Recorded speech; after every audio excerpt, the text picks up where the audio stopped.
Hello viewers, listeners and the students.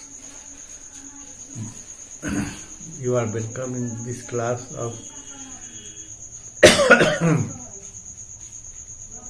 Bihar Land Reforms Act 1950।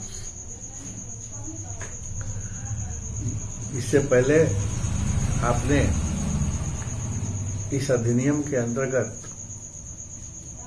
उन भूमियों, उन खानों, उन खनिजों, उन कार्यालय जिसको कचहरी बोलते हैं इत्यादि के बारे में विस्तार रूप से बताया गया था, जिसको आपने फॉलो किया होगा। इसके अंतर्गत हमने यह भी आपके सामने रखा था कि जमींदारी उन्मूलन के बाद सारे जो अधिकार या शक्ति भूस्वामी, स्वामी एवं भूधारकों को प्राप्त था, वह अब परिस्थिति के बदल जाने से, इस अधिनियम के पारित हो जाने से वे राज्य सरकार में निहित तिथि को वह चली गई। इस प्रकार अब भूस्वामी, स्वामी और भूधारक का भी स्थिति वही हो गई जो रैयत का एक समय हुआ करता था। अब सिस्टम ब्रिटिश सरकार के जगह पर राज्य सरकार आ गए और जो मध्यवर्ती थे अर्थात स्वामी, भूस्वामी एवं भूधारक, वे अब रैयत के श्रेणी में आ गए। फर्क यह था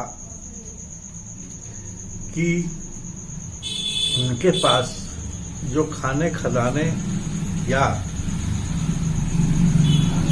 उनका प्राइवेट लैंड जो अब उनके पास था, वे यदि सबों को अपने पास रखते हैं तो उन्हें अब रैयत के रूप में सरकार को उसका राजस्व देना होगा लगान के रूप में, और यह स्थिति उनके लिए अब बदली सी हो गई है। अब आज इन सभी बातों को ध्यान में रखकर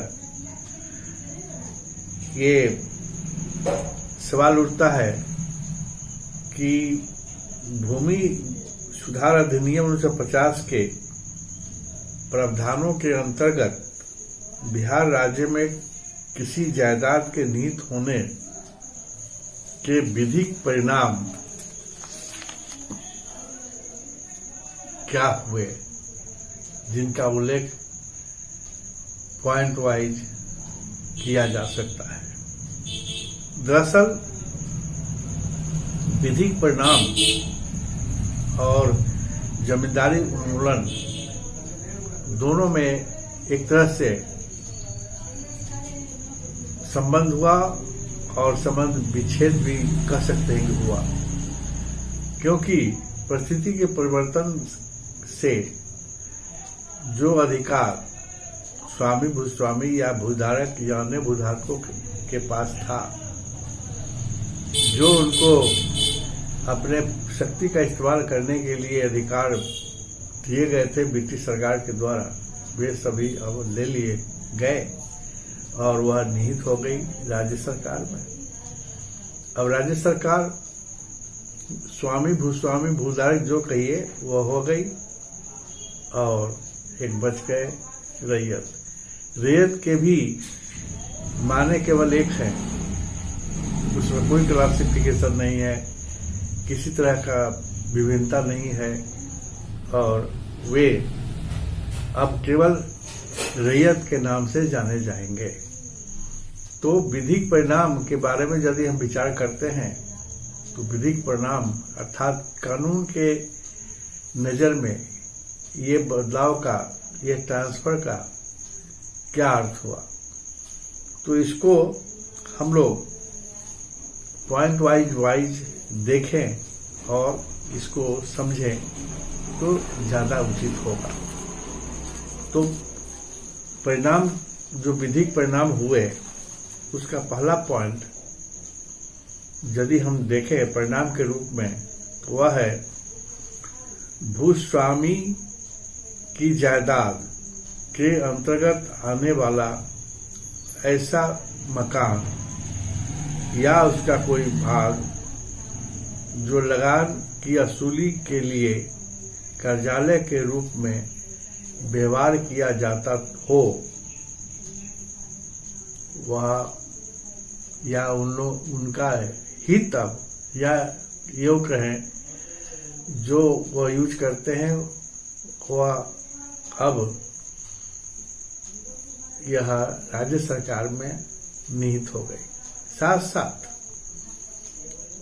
पेड़ों, जंगलों, हाटों, बाजारों, जलकरों, मेला घाटों में भूस्वामियों के हित और अन्य सभी प्रकार के हित और भूमि के अंदर स्थित उनके हितों, जिनमें खानों, खनिजों के अधिकार तथा उनके पट्टादारों के अधिकार, चाहे उस खान में काम करना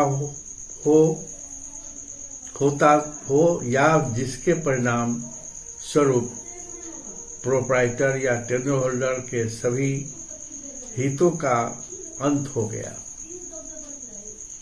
अर्थात जिन पेड़ों, जंगलों, घाटों, बाजारों अब वह सब अधिकार राज्य सरकार को अंतरित हो गया। अर्थात अब राज्य सरकार ही मालिक है, या आप कहें भूस्वामी है, स्वामी है, या कोई भूधारक है ना। अब दूसरा पॉइंट यह है कि जायदाद, जिसे हम एस्टेट कहते हैं, के निहित होने की तारीख से या उसके बाद से भूमि का लगान और शेष और रॉयल्टियां या कोई लाभ प्रोप्राइटर या भूस्वामी को नहीं, बल्कि राज्य सरकार को देय होगी। यह भी एक विधिक परिणाम है निहित होने के वजह से। आगे चलिए।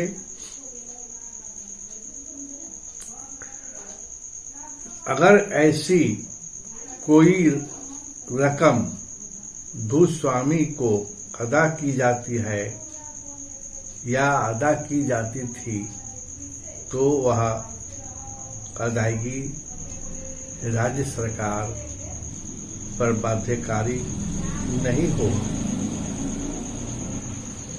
पॉइंट नंबर 3, निहित होने की तिथि से देय बकाया मालगुजारी और शेष और अन्य असूली जो की रकम जो भूतपूर्व मध्यवर्ती से राज्य सरकार को पाना है या मध्यवर्ती के देय प्रतिकर भी जो रकम में कटौती की जाएगी, यदि ऐसे मध्यवर्ती ने जायदाद निहित होने की तारीख के बाद बकाया लगान वसूल किया है, तो वह मध्यवर्ती के प्रतिकर से कहिए काटा जा सकता है या अन्य साधनों से वसूल किया जा सकेगा। नेक्स्ट पॉइंट, बंधकी अपनी प्रतिभूत रकम की वसूली के लिए प्रोप्राइटर या टेनो होल्डर के खिलाफ कोई वाद नहीं ला सकता है। निहित होने की तिथि के दिन से यदि ऐसा कोई वाद लंबित हो तो वह ड्रॉप कर दिया जाएगा। ये भी आसान है। नेक्स्ट पॉइंट, कोई ऐसी जायदाद अब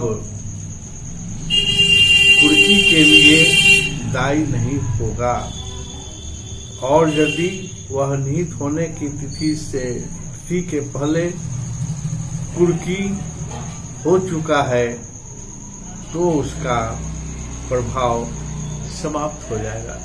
यह भी एक विधिक परिणाम का मुख्य रूप से उल्लेख है जिसका जिक्र किया जाना आवश्यक था।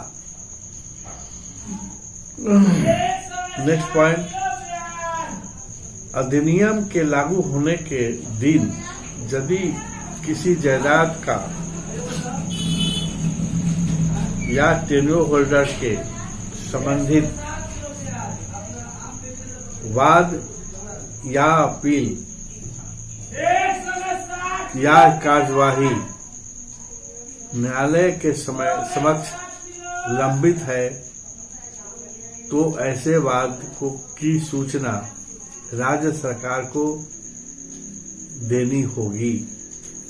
ऐसी सूचना के शामिल न होने पर न्यायालय द्वारा पारित आदेश राज्य सरकार पर बाध्यकारी नहीं होगा। नेक्स्ट पॉइंट, कलेक्टर जिले के लिए राज्य का प्रतिनिधित्व करता है, अतः कानून कलेक्टर को ही जिले का भूस्वामी माना जाएगा। ये बहुत आसान है। आज भी कलेक्टर राज्य सरकार को ही रिप्रेजेंट करती है, इसलिए कलेक्टर ही जिले का मालिक होता है और राज्य सरकार उसी में निहित करती है अपना शक्ति और अधिकार और कर्तव्य भी। इसलिए ये कलेक्टर को सारे अधिकार स्वतः प्राप्त होता है और वही ऑल इन ऑल या होल एंड सोल होता है।